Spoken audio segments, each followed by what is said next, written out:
kubona nkoresha audio urabona ko toroshe rero nagomba ndabasaba icubahiro cyane saa 12 nta mbonerakure n'imwe isubira kuja kwiyerera mu kabari canke mu bindi. Iryo ni ijwi ry'imwe mu mbonerakure gushika ubu tutaramenya umwidondoro wayo co kimwe n'agace yari iherereyemwo. Mu butumwa bwatangiye guhanahanwa ku mugoroba wo kuri wa gatandatu, iyo mbonerakure yamenyesheje ko ibintu bitifashe neza mu gihugu, ari naco gituma rero ahamagarira abagenzi we kumera amagabo kurusha uko vyahora. Aha yaboneyeho no kuvuga ko imbonerakure zose zitegerezwa kuba zahejeje kwitegura guhera isaha 12 z'umugoroba kugira ngo zitangure ibikorwa byo gukizura nk'uko bisanzwe bikorwa n'inzego z'umutekano no kwivuna abansi. Saa 12 no kwitegura twese tukambara neza tukaja kwibarabara tacame tugazunguruka quartier par quartier hose mubona hari amuvuma y'abantu amanatwe turagira mobility ewa patrouille imwe y'Ubugesera tuno basamubwira abana tugenda buke buke ata muntu numwe tuvugisha turi insinonsi tuguma tuzunguruka zone par zone imwe no kwitunganya amanatwe turagira amasupervision ahantu muzi ko hahuriye abantu benshi shiraho abana babiri canke batatu abandi nabo bagume kuri corone kabisa amibitege dukora akazi mu kwambara urwaga byo muri patrouille ata numwe asigaye. Ubwo butumwa buriko burahanahanwa mu gihe umutekano usanzwe utifashe neza mu gihugu bivuye ku bitero by'abantu bitwaje ibirwanisho bimaze iminsi bikorwa mu mihingo itandukanye. Abanyagihugu baganiriye na RPA ariko batashimye kuduha amajwi, bakaba batinya ko ibara rishobora kugwa. Uruganda rwa radio RPA ntirwashoboye kuronka umushingamateka Sylvestre Ndayizeye arongoye imihari yegamiye umuganga CNDD-FDD kugira ngo twumve ico yoba bivugako.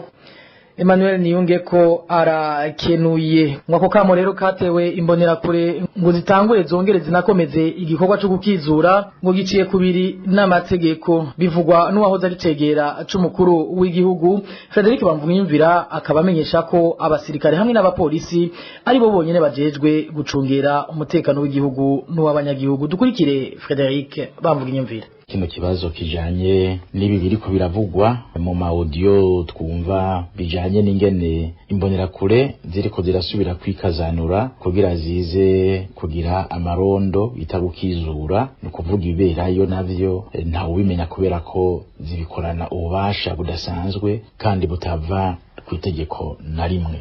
Aho haterwa ku kibuga c'indege ibintu ngo vy'ibirokete hanyuma bukeye turumva ko hari amagrenade yatewe Igitega ayandi gaterwa Bujumbura ku bitoro vy'amabisi mu Kamenge n'ahandi. Ivyo nivyo vyatumye iyo misoresore isubira kandi kuvugwa hanyuma ayo audio akabandanya akwiragizwa hose abantu bose bakayumva. Rero umuntu aca yibaza ikibazo mbega uravye ngene haragize imisi atama grenade ariko araturika hari habaye iki? No kuvuga aya majambo perezida avuga hari yari yagize akamaro canke abamugwanya nabo abamugwaniriza hagati mu mugambwe wabo harimwe abatanezerewe. Amakuru adushikira nuko imbonerakure hagati mu gihugu zisa n'izishavuye kubera ko zitagikora ivyo zishaka nkuko vyari biri kuri Nkurunziza. Rero uyu munsi baronse akaryo nkako baca bavuga bati turasubiye kugira ijambo kubera ko umutekano urinze uhungabana tuburiza guca tukura amaboko mu mpuzu. Nja nibaza nti mbe none ivyo bintu babiriko biraba mu gihugu bigirwa nande ninda bifise mwinyungu? Mbega ivyo bintu vyatewe kuri aeroport ntivyabaye nk'imbarutso kugira abantu barimwo bakwamishwa n'ijambo n'amajambo mukuru y'igihugu avuga bagasubira avuga bati reka dusubire twinanate n'ubundi siho yarari niyaza naho tuzombwira tuti ntidushobora kwemera ibinabiriye nkumbure. Nivyo twibaza naco gituma tuvuga umukuru w'igihugu nagaruke aheze asubire gushira abantu ku murongo. Ntidukeneye abo abasirikare nibakora akazi kabo bacunga imbibe z'igihugu, abapolisi nibakora akazi kabo bacungera umutekano w'abanyagihugu. Ibi byo kuvanga abasirikare abapolisi n'insoresore zindi zo mu mugambwe umwe nibaza ko ari kibazo gihambaye cyane kandi aho kuzana amahoro kizozana induru mu gihugu. Nena yabwiye mu ntango zano makuru ngo biratangaje kubona umukuru w'igihugu c'u Burundi hayagize ubutungane imbere y'amakungu mu gihe wenyene ubwiwe atameza abiri yari bwahace abuze ko ubutungane ari kimwe mu bisata biteye isibe mu Burundi. Bivugwa na Vital Nshimirimana arongoye urunani rw'amashirahamwe adaharanira ivyicaro vya politique Force. Vital Nshimirimana akaba bivuze yisunze ivyashikirijwe na Evariste Ndayishimiye mu ijambo ryiwe mu nama ya bose igira 76 y'ishirange mpuzamakungu ONU.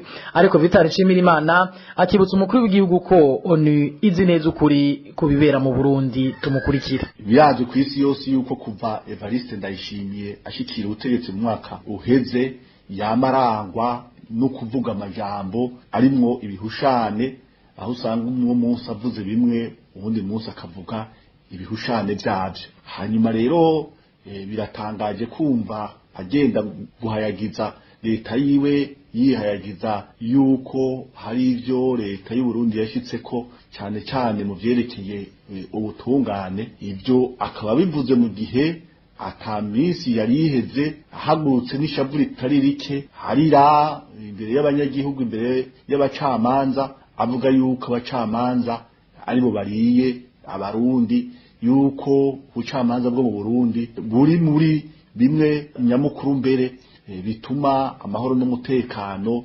ubutungane hamwe no kubaho neza mu Burundi bibura. Rero ivyo yavuze biratangaje kubera yuko bitandukanye n'ivyo abanyagihugu babona ku munsi, kuko barazi yuko abacamanza baca imanza za ngondagonde, abacamanza batumye abantu ibihumbi baba bapfungiye ubusa kugeza uno munsi, hariho amadosi atari make n'uno munsi atarigera yigwa, abandi bariko baracirwa imanza z'akarenganyo batanumvirijwe. Hanyuma abanyagihugu bakaba bidogerwa urwego rw'ubucamanza. Hanyuma kandi nawe nyene akaba adasiba kuvuga yuko bamwe mu bamufasha arabagira ibiturire, kandi ivyo ntaba nabeshe kuko abanyagihugu bo babitura basanzwe babizi kumurusha. Hanyuma rero tukaba twibaza yuko Evariste Ndayishimiye kubona yagiye kubivugira imbere y'amakungu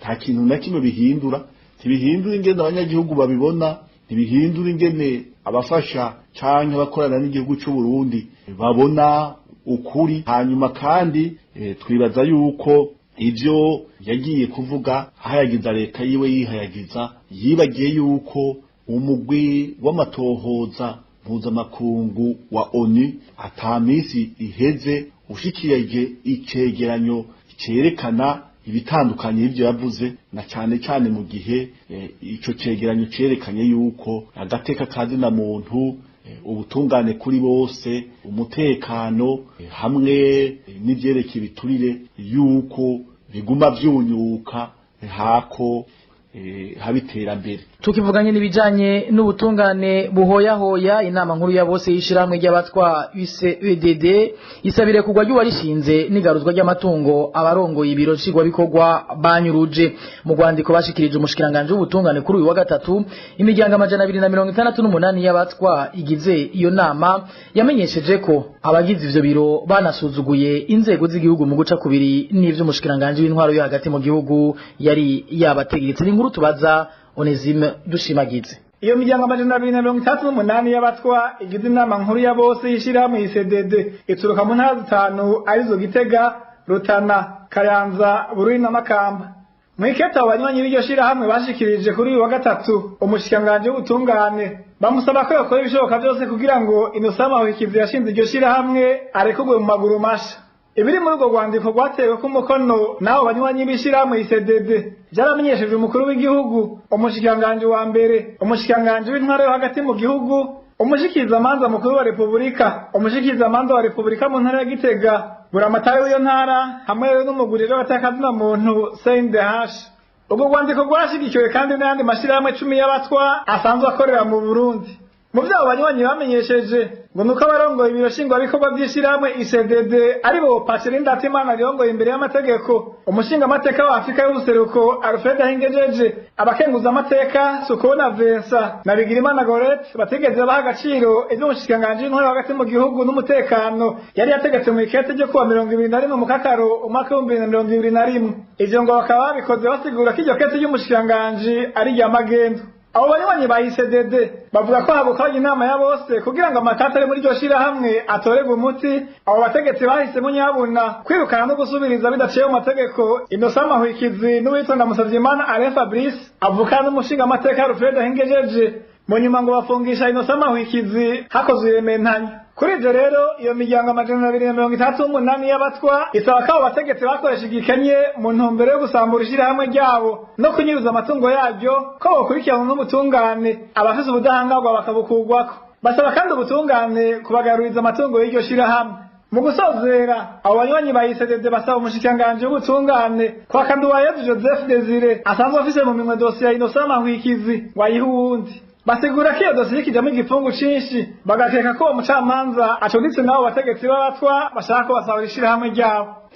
Arakoze Onezime dushimagize mu bijanye naho n'ibidukikije ngo kongereza umwavu gukingira ibidukikije hamwe ngo no gukingira indwara ibitungwa ngo ni bimwe mu byatumye hashigwaho itegeko ritegeka abanyagihugu kororera ibitungwa vyabo mu mpongore. Vyasiguwe n'umushikiranganje w'ibidukikije uburimyi n'ubworozi mu kiganiro yahaye abamenyesha makuru kuri uyu wa gatanu hari mu ntara ya Kayanza. Deogide Rurema yasiguye kandi ko abanyagihugu bategerezwa gutahura ko amatongo ya leta azokoreshwa mu kugwiza umwimbo mu bijanye n'uburimyi mu gihugu. Kurikira Deogide Rurema n'umushikiranganje w'ibidukikije uburimyi n'ubworozi. Kuri ibintu bijanye mu korora mu mpongore, ikintu ca mbere twifuza no kugira ngo umuntu yororeye mu mpongore aronka kavu. Iyo ibitungwa bigiye kwiyerereza mu mirima murabona baba ariko baratakaza umwavu, yamase ntibashobora kuyategekanya ngo bashobore kuyakoresha mu mirima. Aha rero tuba twifuza yuko umwavu wiyongera. Ikindi cya kabiri, iyo turiko turakingira ibitungwa hariho uburyo leta ishira mu ncanco n'imiti kugira ngo tubikingire, mugabo ugasanga ufise ibitungwa byakingiwe bigiye bigahura n'ibindi bitungwa bidakingiwe bica bisubira kugwara. Nukuvuga ko bwa buryo leta yashizemwo bushobora kuba imfagusa kandi twariko turakingira abene gihugu. Muraza amatati yaba mu barimyi n'aborozi konesha cyangwa bijanye no gukingira ibidukikije ugasanga baturiye kugira ngo baze kuragira imyonga. Ibi murabona yuko izo nduru zagabanutse. Aha rero hariho abaciyumvira kwa amatongo, aho dusanga bivugwa hehe ni mu ntara ya Mwaro, mu ntara ya Bururi, aho babona kumenga amatongo ya leta n'amatongo bakoresha uko bashatse. Mugo murumva umugambi turimo no kugira ngo twihaze abene gihugu bagwize umwimbu bafungure baronke n'umusesekara bajana ku isoko hagati mu gibushangwe hanze. Rutandukira ubu naho yavugwa mu magara y'abantu aho umunyamabanga mukuru w'ibihugu bihurikiye mu muryango Afrika y'ubuseruko asaba ko ibihugu byose byoronswa urucanco rwa COVID-19 byoroshe kandi ku rugero rungana. Mu nama ya bose ya 76 ya ONU, Peter Matuki yasavye ko n'ibihugu biri mu nzira y'amajambere byohabwa ubushobozi bwo guhingura ugo rucanco. Idonido na Eloge Kwizera. Ibihugu byose bikwiye kuronka uburenganzira bwo kuronswa urucanco rwa COVID-19 ku rugero rungana ata gihugu na kimwe gikumiriwe. Ayo namwe mu majambo yashikirijwe na Peter Matuki, umunyamabanga mukuru w'umuryango wa Afrika y'ubuseruko, aho yari ari mu nama ya bose igira 76 y'ishyirahamwe mpuzamakungu ONU. Muri iyo nama yariko ibera i New York muri Leta Zunze Ubumwe za Amerika, Peter Matuki yasabye kandi ko n'ibihugu bikiri mu nzira y'iterambere bikwiye gushikikirwa mu kuronswa uburyo kugira nabyo bishobore gukora ubwo rucanco rwa COVID-19. Kubwo umunyamabanga mukuru w'ibihugu bigize umuryango wa EAC, akarere katahawe urucanco rwa COVID-19 niko soko y'irandagata y'ubundi bwoko bw'imigera ya COVID-19. Byongeye Peter Matuki yashimangiye n'ibyari byashikirijwe n'umushikiranganji wa Tanzania ajejwe iby'imigenderanire n'amakungu Liberata Muramura, co kimwe n'ibyari byavuzwe na Samia Suluhu Hassan, umukuru w'ico gihugu nyene, ko ibihugu bikiri mu nzira y'amajambere nabyo nyene bishobora guterera mu byo kugwanya umugera wa COVID-19 mu by'imibano, co kimwe no mu by'ukunagura ubutunzi. Aha tubamenyeshe ko muri Afrika ibihugu bibiri gusa ari byo Uburundi na Eritrea ari byo byonyene gushika ubu bitarahamagarira abanyagihugu babyo gucandagwa urucanco rwa COVID-19. Nayo ikinyamakuru The East African kikamenyesha ko u Rwanda rwaraye rushikanye 10% by'abanyagihugu bago bamaze guhabwa urucanco rwa COVID-19. Ibyo bikaba byatumye u Rwanda n'abanyagihugu bago baronka amahirwe yo gukora ingendo mu bihugu bya Burayi uko bifuza. Eloge Kwizira aha abanyagihugu bo muri quartier Gatunguru zone Rubirizi komine Mutimbuzi mu ntara ya Bujumbura bamenyesha ko bahanzwe n'ikibazo c'ubukene bw'amazi meza. Abo banyagihugu basaba barongoye amashirahamwe ajejwe gutanga amazi ariyo Regideso na Hydraulique ko bagarukira ko ingwara zifatiye kw'isuku rike zitariha inkumbi. Ni nkuru ya Marie-Ange Irakoze. Abanyagihugu bo muri quartier Gatunguru zone Rubirizi bamenyesha ko hari imihana ihabwa amazi n'ishirahamwe Regideso, iyindi gahabwa amazi ava mu misozi atangwa n'ishirahamwe Hydraulique. Aho bigeze yaba abahabwa amazi na Regideso canke abayahabwa n'ishirahamwe Hydraulique nta na bamwe bakironka amazi. Isoko ryacu muri Gatunguru rimenyesha ko mu kwezi ubu bashobora kuronka amazi atanzwe n'ayo mashirahamwe incuro zitarenze 4. Uyu mukenyezi avuga ko bica bituma bakoresha amafaranga menshi ku munsi. Ubu cyana twari basiye kandi Regideso kwezi kuraheze amazi Hydraulique amazi urumva nk'abantu bishije abantu bita ko bishije kandi n'abantu banashaka gusana robine muhira y'aba robine ya Hydraulique cyangwa na Regideso. Twese duhurira gutuma amazi ku marobine kibwita hano kuri Karorero ku munsi nto baneshe tugura amazi 800 iyo batameshe cyangwa yose amazi yakaseni umva ko amahera ari menshi cyane akagashahara k'Uburundi. Aho mu Gatunguru abadafise uburyo bakoresha amazi yo mu binogo, ayo nayo akaba atari meza nk'uko isoko ryacu ribandanya ribimenyesha. Hari abantu babizi ibinogo bakavyera ubwo y'amazi ya buze cyane rwose biremba hari igihe bayimana nyene abakozi bakayavoma ari mugice kandi mba ko atari amazi ushobora kunywa mbona nabyo kogesha ivyombo mugabo tegereza no kucirondera meza yo kubirongorora sino abantu inzoka zobica. Basaba abarongoye amashirahamwe ya Regideso na Hydraulique gutora umuti w'iyo ngorane y'ubukene bw'amazi meza burangwa muri quartier yabo. Kandi Hydraulique mu Gatunguru cyo yuko ari we yashoboye kuganya abantu benshi ababesha yuko azubaha amazi na kontere zizinze cyane mugabo ugasanga mu kwezi amazi kuri turakurikiza no kw'Imana cyane birenze. Niturashobora kuronka abarongoye amashirahamwe ya Regideso na Hydraulique kugira bagire ico bavuze kuri iyo ngorane y'amazi yabaye ndanse mu Gatunguru muri zone Rubirizi. Turangirize ano makuru mu bijanye n'imibano aho muhora bituma tumanako amakuru Onamob nguma zindwi zibiri udakora mu ntara ya Cankuzo.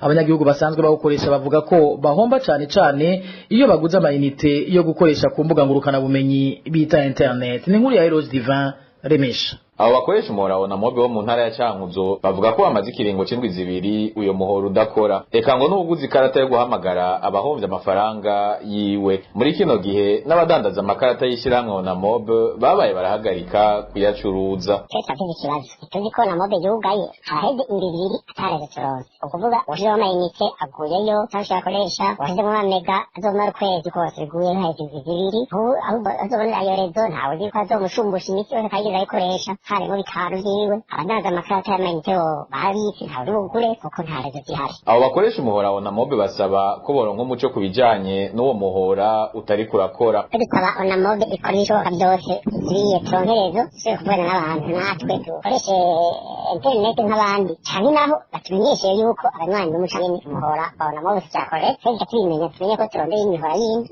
nayo tuyije mu Burundi. Mu ruganda rwa FPA nitwashoboye kuronka aho mwishyiramwe Onamob mu ntara ya Cankuzo kugira bagire ico bashikiriza kubijanye n'uyo muhora wabo umaze iminsi udakora.